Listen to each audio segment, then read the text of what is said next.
My name is Eleanor Ashworth, and for 52 years, the heart of my world was a house. Not just any house, but the Ashworth estate, a sprawling testament to a life built with love, sweat, and the boundless optimism of a bygone era. Its stone walls had absorbed the laughter of my children, the scent of my late husband Arthur's pipe tobacco, and the quiet hum of a life well lived. Now, at 80, I found its silence to be its most prominent feature, a constant, gentle reminder of all I had lost. The quiet was shattered the day I fell. It was a silly thing, really, a misplaced slipper on the polished oak of the grand staircase. The resulting tumble left me with little more than a bruised hip and an even more bruised ego. But to my 3 children, Robert, Susan, and David, it was a siren's call. They descended upon the estate with a flurry of manufactured concern, their faces etched with worry that didn't quite reach their eyes. Robert, my eldest, a man who measured life in spreadsheets and profit margins, knelt by my armchair, his voice a low, persuasive hum. "Mother, we've been so worried. This house. It's too much for you now."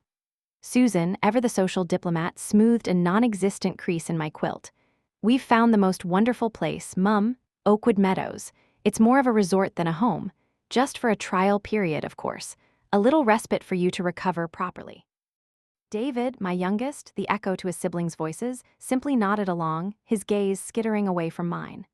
They painted a picture of luxury and ease, of chef-prepared meals and manicured gardens where I wouldn't have to lift a finger. They called it a precaution, a temporary measure, a vacation. Feeling weary and sore, and perhaps foolishly wanting to believe in their devotion, I agreed. A trial period, I told myself, would be a welcome change of pace. As the chauffeured car pulled away from the long, familiar driveway, I watched the great oak tree Arthur had planted on our first anniversary recede into the distance. A knot of unease tightened in my chest, a cold premonition that I was not driving toward a respite, but an exile. The first week at Oakwood Meadows was a blur of polite introductions and relentlessly cheerful staff. The facility was precisely as my children had described it, immaculate, luxurious, and utterly soulless. The carpets were plush, the chandeliers gleamed, and the air carried the sterile scent of lemon polish and forced tranquility. My suite was spacious, with a balcony overlooking a garden so perfectly manicured it looked plastic. Yet it was a cage, albeit a gilded one. The other residents, mostly quiet and lost in their own worlds, floated through the common rooms like elegant ghosts. I tried to engage, to find a spark of the community I was promised, but the conversations were superficial, circling around ailments and the weather, never daring to dip into the messy, vibrant substance of a real life. The house was always on my mind.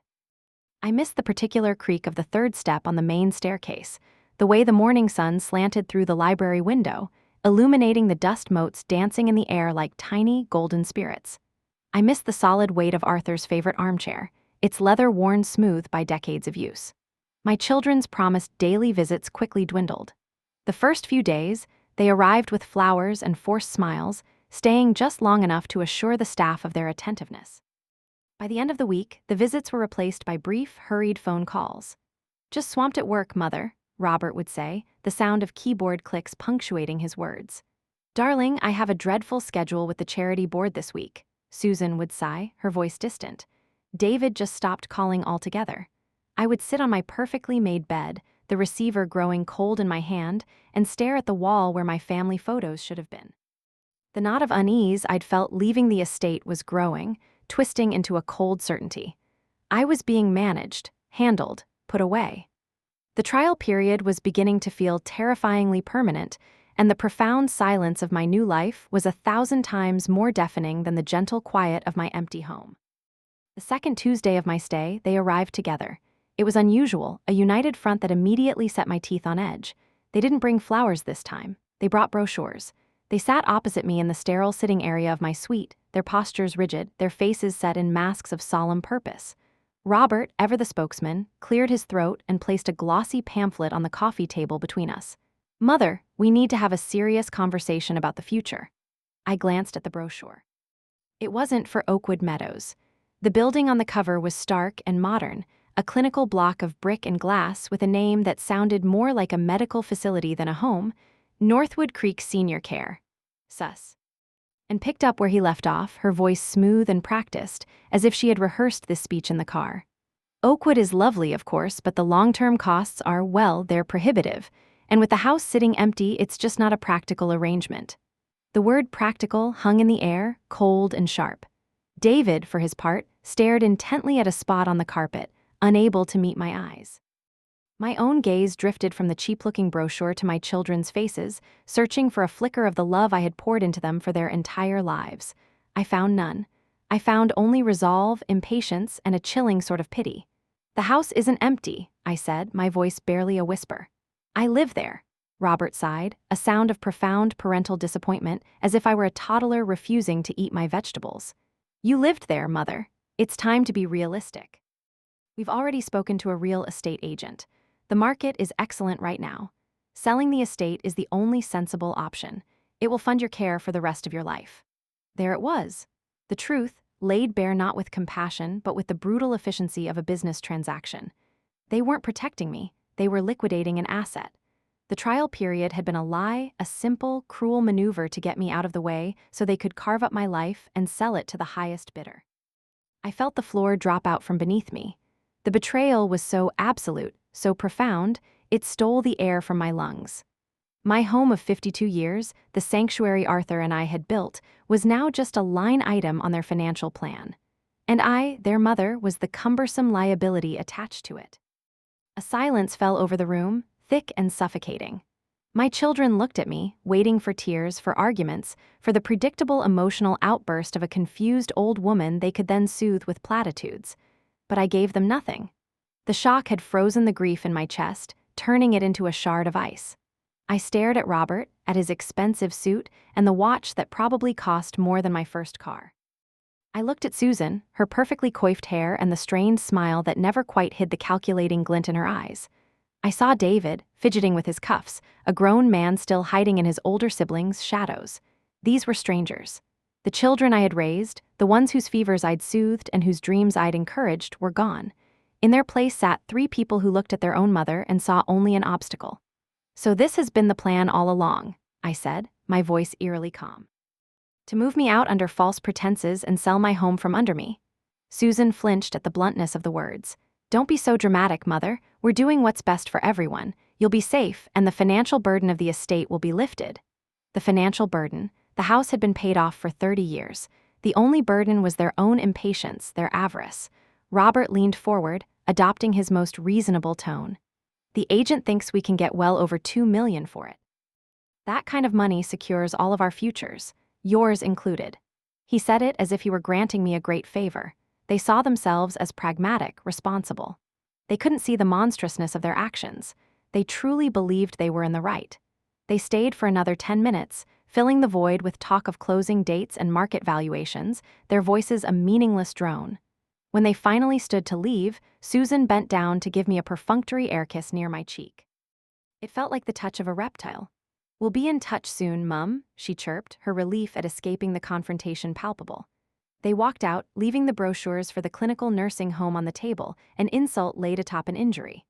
The moment the door clicked shut, the icy calm shattered and a wave of desolation washed over me. I wasn't just losing my home. I had already lost my family. I was utterly, terrifyingly alone. The days that followed were the longest of my life. I moved through the placid routines of Oakwood Meadows like a ghost, the hollowness inside me a vast, echoing cavern. I ate the bland, perfectly plated meals without tasting them. I sat in the pristine gardens without seeing the flowers. The polite inquiries of the staff, "How are we today, Mrs. Ashworth?" felt like stones thrown into a deep, dark well. At night, I lay awake, staring at the unfamiliar ceiling, my mind a relentless slideshow of memories. I saw Arthur carrying a young Robert on his shoulders through the apple orchard. I saw Susan, age 6, proudly showing me a daisy chain she'd woven on the back lawn. I saw a teenage David, tinkering with his first car in the driveway, covered in grease but beaming with pride. Where did it go wrong? I sifted through the years, searching for the moment the rot set in, the point where love curdled into entitlement. Was it the trust foo NDS Arthur had established, meant to give them a head start but perhaps robbing them of perspective? Was it the effortless privilege of their upbringing, which made them see the estate not as a legacy of love, but as a birthright they were tired of waiting for? The grief was a physical weight, pressing down on my chest, making it hard to breathe. But beneath the grief, a new feeling began to stir. It started as a spark of indignation, then slowly, deliberately, it was fanned into a flame. It was anger. Cold, clear, clarifying anger. They had mistaken my age for infirmity, my quiet nature for weakness. They thought they could erase me, file me away in a sterile room while they cashed in my life. They had forgotten who I was. I was Eleanor Ashworth. I had survived the Great Depression as a child, stood by my husband as he built his business from nothing, and managed the finances of our sprawling household with a mind as sharp as any accountant's. I was not a fragile doll to be put on a shelf. The grief remained, a permanent ache in my soul, but the helplessness evaporated. My children had made a critical error. They had left me with my mind intact and my legal authority unchallenged. They had started a war, and I would be the one to finish it. My hand was steady as I picked up the phone. I didn't call my lawyer, not yet. I called a number that hadn't been dialed from an Ashworth phone in nearly 40 years. A voice, gravelly and cautious, answered on the second ring. Caldwell speaking. Mr. Caldwell, I said, my voice devoid of tremor. This is Eleanor Ashworth. I believe we have something to discuss. Alastair Caldwell was a man carved from the same granite as the hills of Northwood Creek. His family and mine had been rivals for 2 generations, a feud that began over a disputed parcel of timberland and simmered into a long-standing business and social chill. Arthur had respected Alastair's tenacity, even as he cursed his name during contract negotiations. My children, however, held a more simplistic view. To them, the Caldwells were the enemy, a rival clan to be bested at every turn, from business deals to the annual town bake-off. Alastair agreed to meet me in the private library of Oakwood Meadows, a room no one ever used. He arrived looking exactly as I remembered him from town functions, tall, broad-shouldered, with eyes that missed nothing. He was wary, his posture radiating a lifetime of shrewd negotiation. He likely assumed I was there to ask for some sort of intervention with my children, a pathetic plea from a spurned mother. Mrs. Ashworth, he began, his voice a low rumble. I was surprised to hear from you. I gestured to the chair opposite me, foregoing the pleasantries. Alastair, I'm not going to waste your time. You are aware of my children's plans to sell the Ashworth estate. It wasn't a question. In a town this size, secrets were a commodity, and a real estate deal of that magnitude would already be whispered about in certain circles. He gave a slow, non-committal nod. I'd heard the rumors. They are not rumors, I stated flatly. They have moved me here and intend to sell the house, whether I wish it or not. I saw a flicker of something in his eyes, not pity, but a kind of grim understanding. He was a patriarch himself. He understood legacy. I leaned forward, my hands clasped on the polished table between us. My children despise you, Alastair. They see you as their foremost rival in this town. The thought of you succeeding where they feel they have a birthright is, to them, an unbearable humiliation. He watched me, his expression unreadable, letting me lay my cards on the table. Therefore, I continued, I want to sell you the house. The silence that followed was absolute. Alastair Caldwell, a man rarely caught off guard, stared at me, his formidable composure finally cracking. A look of sheer disbelief crossed his face. You want to sell the estate to me? I want to sell you the house, the grounds, and all of its contents, I clarified, my voice unwavering, for a price that you will find more than agreeable. But there is one condition, one non-negotiable term. His suspicion returned, mingling with a newfound curiosity. And what might that be? The sale is to remain a secret until the annual town charity gala, I said, and it is to be announced from the stage by the mayor himself just before the main auction begins. A slow smile spread across Alastair Caldwell's face. It was not a kind smile, but it was a genuine one.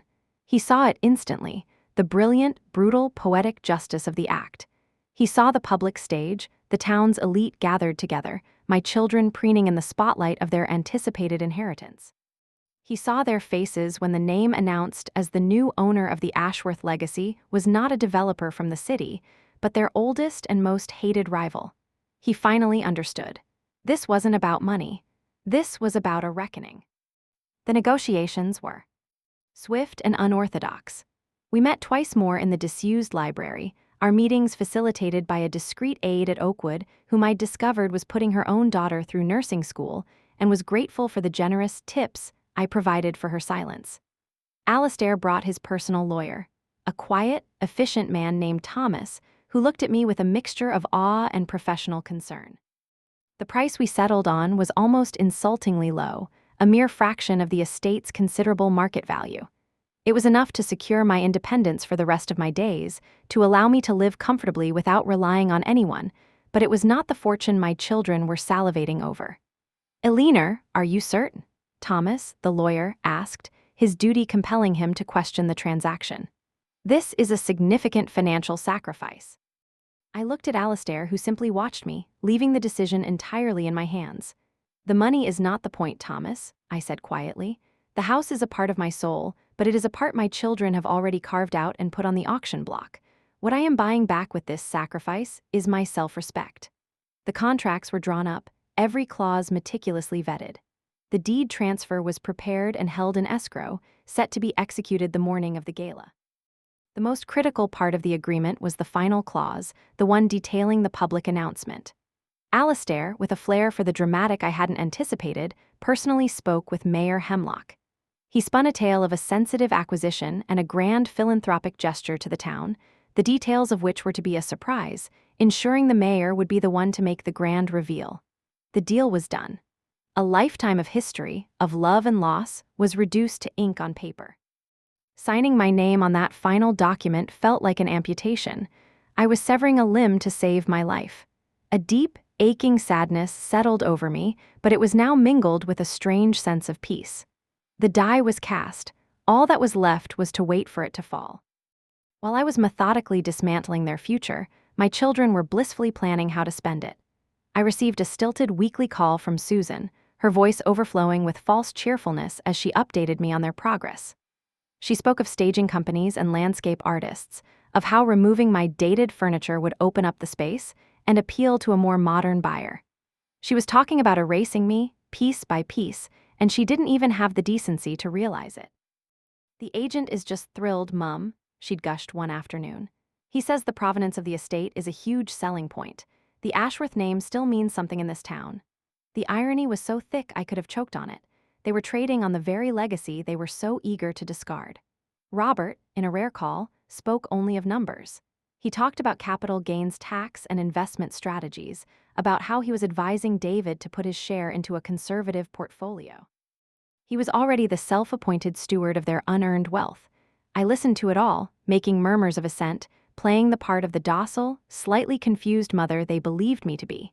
My meekness only served to bolster their confidence. They saw my lack of resistance as acceptance, a sign that I had finally come around to their sensible plan.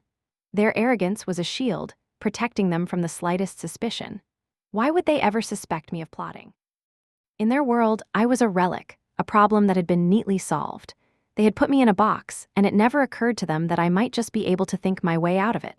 They were so busy counting their chickens, they never bothered to check if the fox had already been in the henhouse. They even had the audacity to discuss the upcoming charity gala with me. "We'll be at the head table, of course," Susan informed me proudly. "It's so important to be seen supporting the community, especially now." Especially now, as they were preparing to cash in their families, standing for a quick profit. They were polishing the family name for one last public appearance before selling it off for parts. They saw the gala as their stage, a place to signal their status as the new heads of the Ashworth legacy. Little did they know, I was the one writing the script for that evening's performance. The week of the gala arrived, and a nervous energy began to hum through Oakwood Meadows. Several of the wealthier residents were attending, and the staff were busy with requests for dress pressing and hair appointments.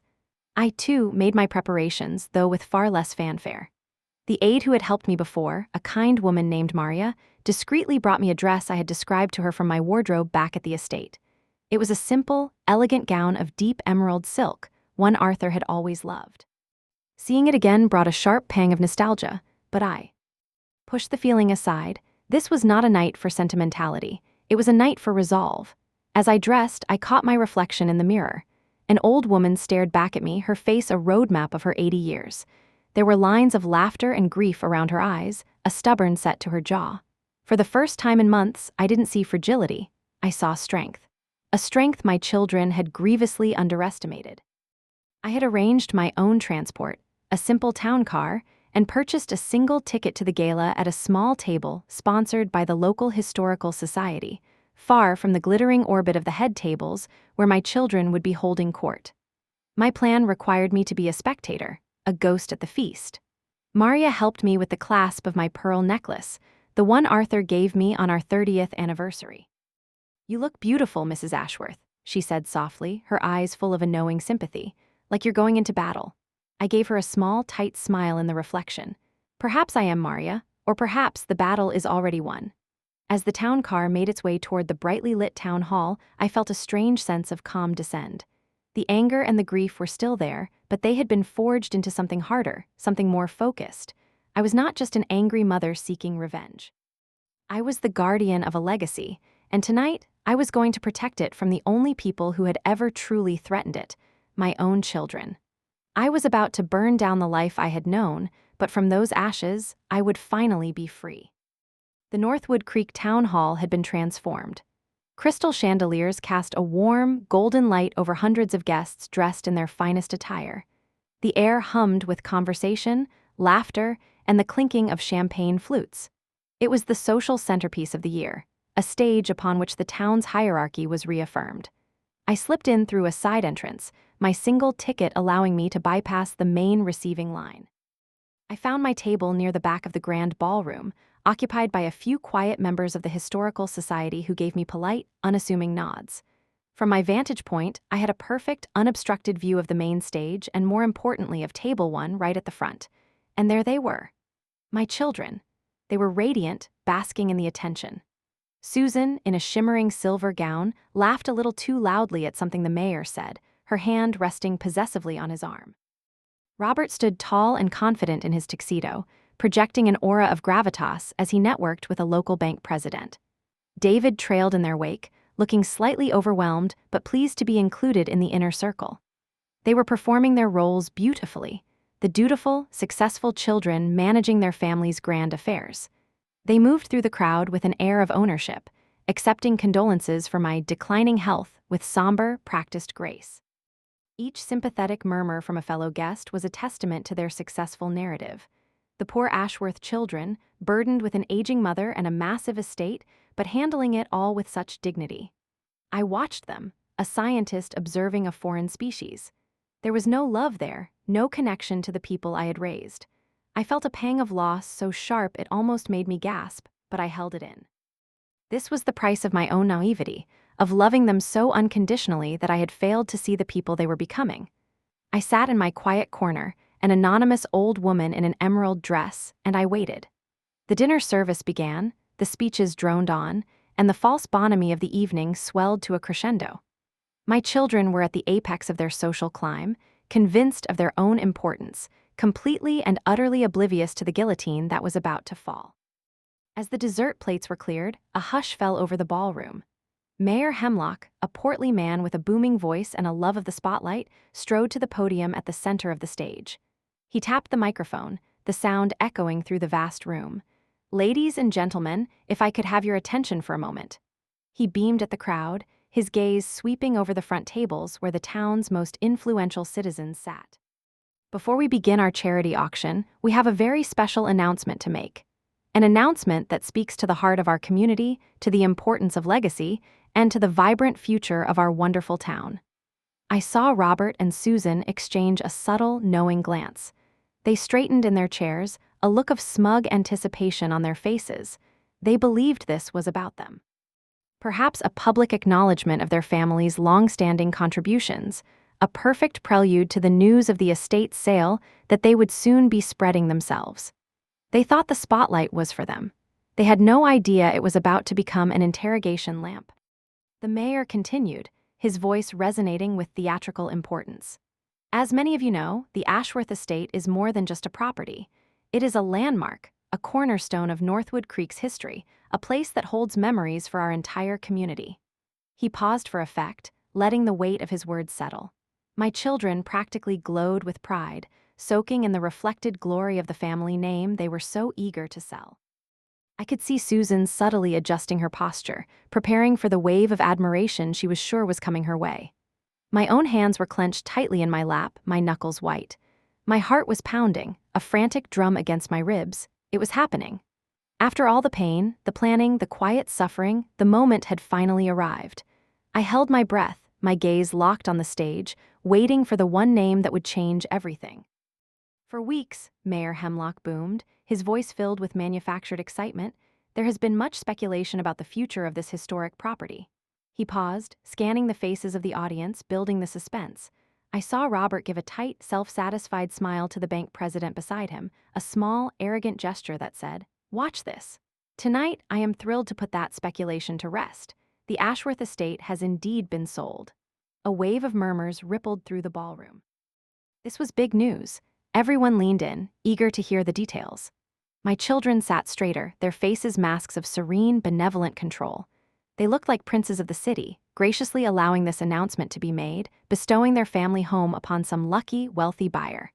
They were waiting to hear a name, a well-regarded developer, perhaps, or a wealthy family from out of state.